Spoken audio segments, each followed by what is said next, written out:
There are many reasons why artists must learn to promote themselves, and some of them I'm going to give in this short video. Artists must realize that nobody really needs your service as such. I mean, don't get it wrong way. What I mean is this, is that you generally do not provide a service if you are a painter, a sculptor, or image maker of aesthetics or stuff like that. You make things and people come and take it or they don't. But people only get interested in people that show them what they want to see.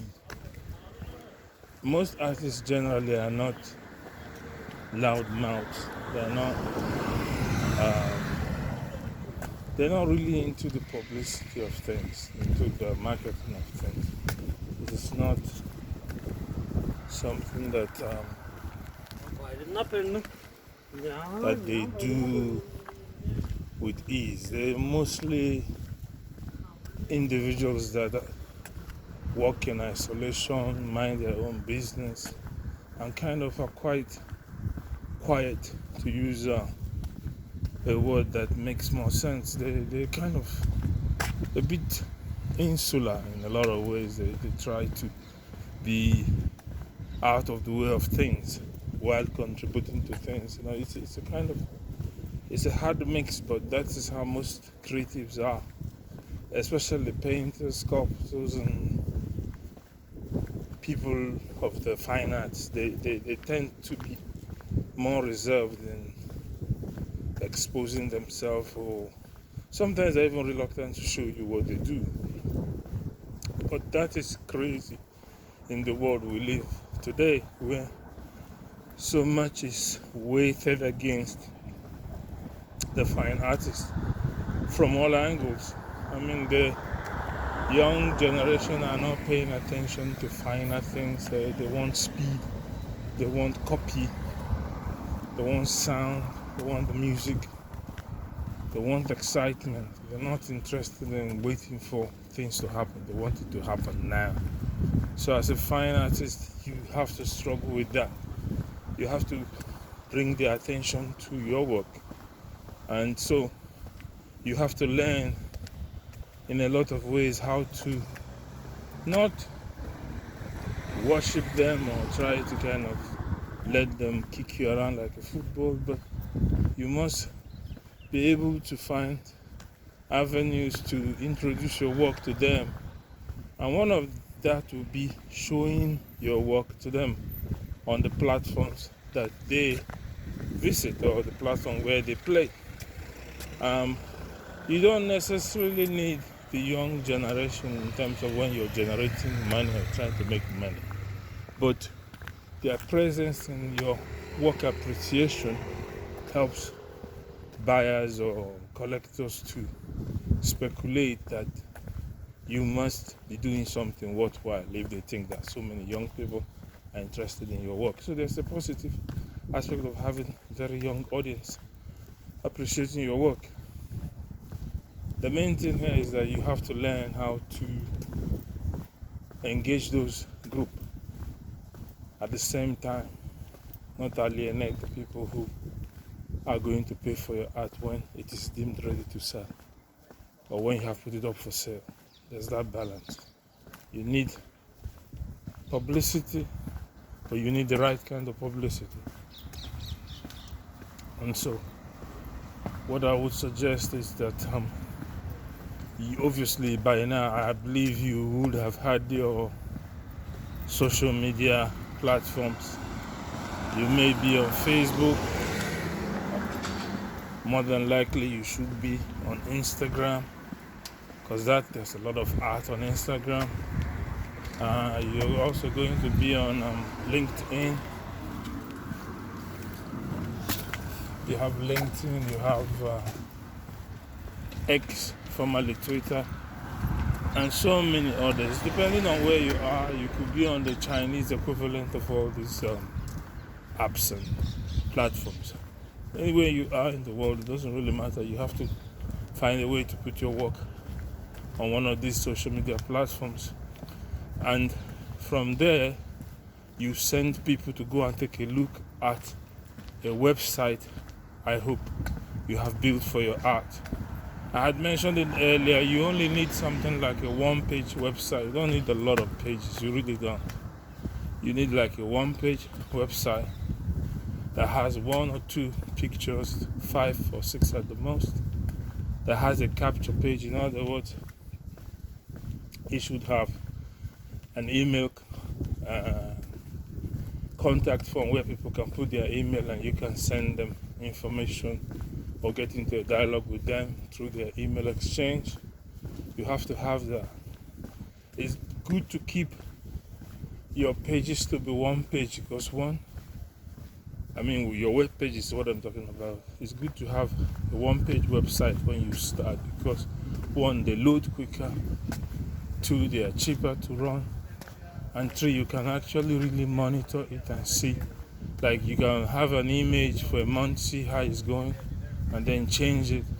You don't get worried into the complications of running a website because that can take a lot of time and distract you from your work. So keeping it at a page can be very, very good for you. Actually, it is said that the best performing websites are the one-page websites for artists and for marketers generally. So if you can find a way to put a couple of your best work on a page, buy a custom domain name, hopefully that has your name on it. Say your name is Susan Daniels or Imam Mohammed or whatever.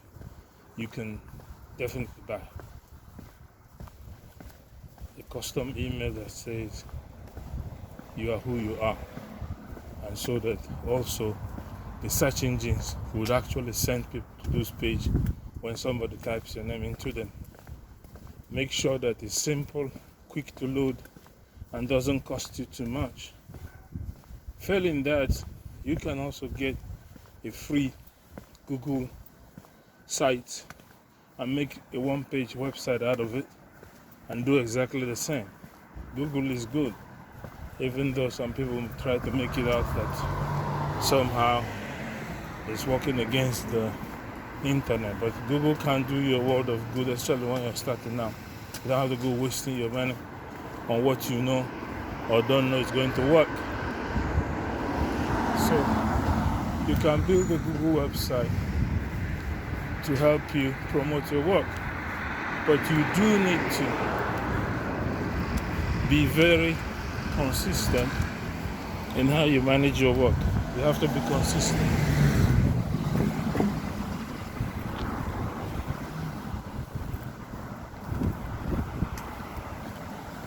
Consistency, I repeat, consistency in marketing is very important. So on your social media website, you should always find the strength, the motivation to upload a new work as a young artist, at least one every fortnight, at least. If you put 2 works a month, but make sure those works are the best you have, and also that you have literature. In other words, you have something that people can read about the work. So find a way to create copy, write about your work. Doesn't have to be long, but just has to be informative to let people know exactly where you're coming from. A lot of artists don't do that, but they should be doing that, because apart from people who are really into art, most people just see art as pictures. So instead of engaging them, what happens is that when they come across your picture or your image or your work, because it's just a painting or a sculpture without any explanation, they'll just look at it and in a second they're gone. Why? There's nothing engaging them. You're not telling them a story, you're just showing them an image. And there are a billion images coming out on the internet every day. So you need something to pique the person's curiosity, to make them stay at least for 30 seconds on your image. The more you can keep them through copy, through writing, the better for you. And the better the retention that the viewer would have of your work, and they will be able to remember you better. These are all part of the things that all artists have to struggle when you start. You have to be able to engage your public, find your public, your audience. If you can find a dedicated 100 people who really like your work and come to your site all the time, you are on the make. That is, you're going to make it. I mean dedicated guys, not just people who come and say hello and that. No, I mean people who come to your site, look at your work, make comments that are reasonable. That is, comments that has energy in them. Like, there's no point going, reading something on the comment, somebody say, oh, I like it, it's beautiful. That is not a comment, that is nonsense. What you want to encourage through your writing is to engage the people, ask questions. You want people to ask you questions. Why was this like this? What were you thinking about that? So there's a dialogue. That's what you want to cultivate. As I said, if you're one of the lucky ones that can engage 100 people, just 100, you don't even need more than that. And they're always engaging with you, they're asking you questions, you're talking to them on a regular basis, all happening on the platform, you're made, man. You're made. Your work will sell. People will get to know you quicker than you think, because that dialogue is so important. Art is about communication. And when people start communicating with you, you've made it. Keep that in mind and continue working hard. Have a good day. Ciao.